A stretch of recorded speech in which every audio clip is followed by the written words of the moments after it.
Richard Simon, an individual who was on the Tennessee death row for 16 years, and of course spent more than 26 years incarcerated in the Tennessee prison system. And of course, Richard, before we had our first commercial break, we promised that we'd give you an opportunity to really pick up where you left off the last time that we were dealing with this. Okay, because there's so much to cover, Doctor, and I was thinking about on the commercial break, you was asking me how I would like to do the time.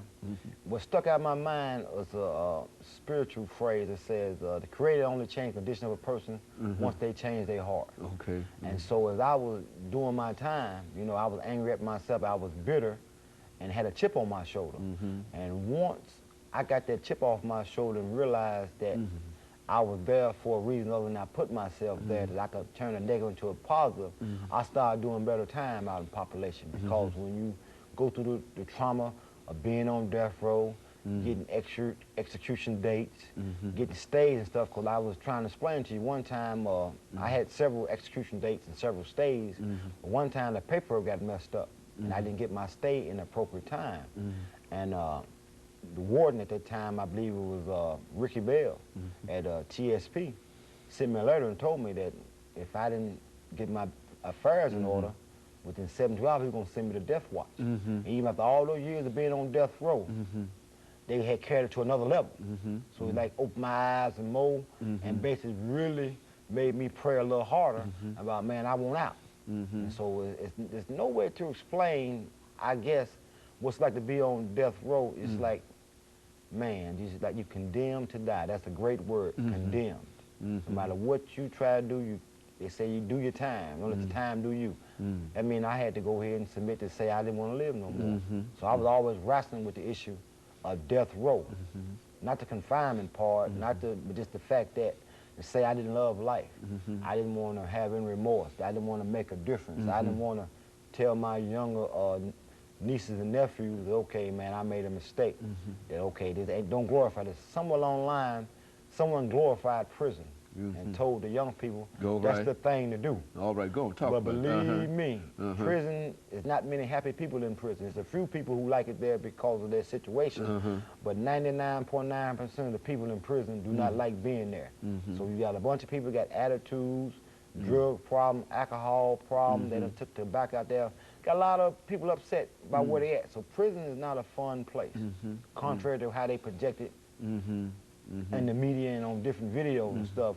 You got a lot of people that's frustrated, you know, it's, you're trying to hold on to your woman, you're trying to hold on to your kids, you're trying to figure out a way to not call, collect. There's so many issues. A man doesn't want to be a burden to his family. Once you're in prison, you become a burden to whoever it is that got love for you because you make 17 cents an hour. You always call and collect. You always talking about, I need a TV, I need tennis shoes, I need this here, but yet you can't support yourself legally. I leave that at that. And so I was always wrestling with trying to accept the things I cannot change, and then in the end trying to change things that I can. 'Cause I wanted out. You know what I mean? I wanted to go out like I came, but then the word of life sentence, you know, just to see people sit on the rail days in and days out, to play dominoes, see the same people play dominoes for 10, 11 years, see the same people play spades, you know, the same people, you know, in prison it doesn't change. It's a routine, only thing changes are the faces of the guards and the inmates. But if you don't leave, it's the same thing every day. Every Tuesday you have chicken texaroni. On Friday you have cheeseburgers and french fries. Just like, we talking about years now. We're not talking about just once every few months. The routine does not change. So it's a boring life, and there's nowhere to go for private or solitude. So prison's not a good place.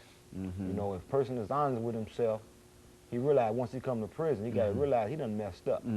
So for me, I was coming to grips with that, then dealing with all the different personalities, you know, dealing with all that kind of stuff. And it's just a day-to-day thing, a test of one's will, one's endurance, one's patience, one's tolerance, and one's understanding about the things that he put himself in.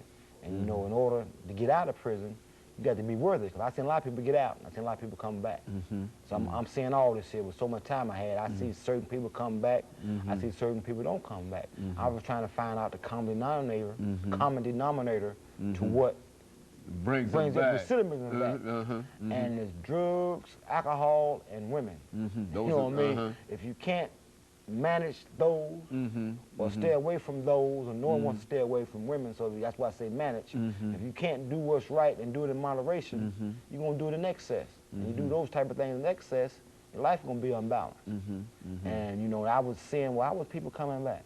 You know, I was in there for so long, I see a lot of people come in and out. It was like, man, you know, you back again. Yeah, I'm back again. I'm only going to be here for a year this time. And I didn't want to get caught in that revolving door. So I was trying to surround myself around people who were grounded and had consistency in their character. That's how you change stuff. You got to be consistent, because we got a thing, a statement we should say in New Beginnings, thoughts breed actions, actions breed character, character breeds habit. Or no, habits breed character. And that time, if you do something long enough, it becomes you. You speak the language of the people you're around. And I was trying to be around some positive people, because you hear the myth about prison, about the strong beat up the weak and all that kind of stuff. In a sense, it's a new variation of quote unquote the Willie Lynch letter. Okay. Young against old, black, light skin against dark skin, or all that kind of stuff. They pit the situation or the environment, pits you against someone. You know what I mean? For the buddy system, if you got a friend in the kitchen, you get a better tray. The man behind you get a regular tray. It's always pitting each other against each other. So that's what prison about. It's volatile. The subject explode any time. So I'm trying to get away from that, because, you know, there's nowhere to run. You know, they cut the water off, you can't flush your toilet. So stuff like that, you have no control over anything but your thoughts and your actions in prison about what I do or what I want for myself. So I was trying to say, okay, if I don't belong in prison, I got to stop having criminal thinking and criminal behavior. So I was trying to be around some people who were doing something positive.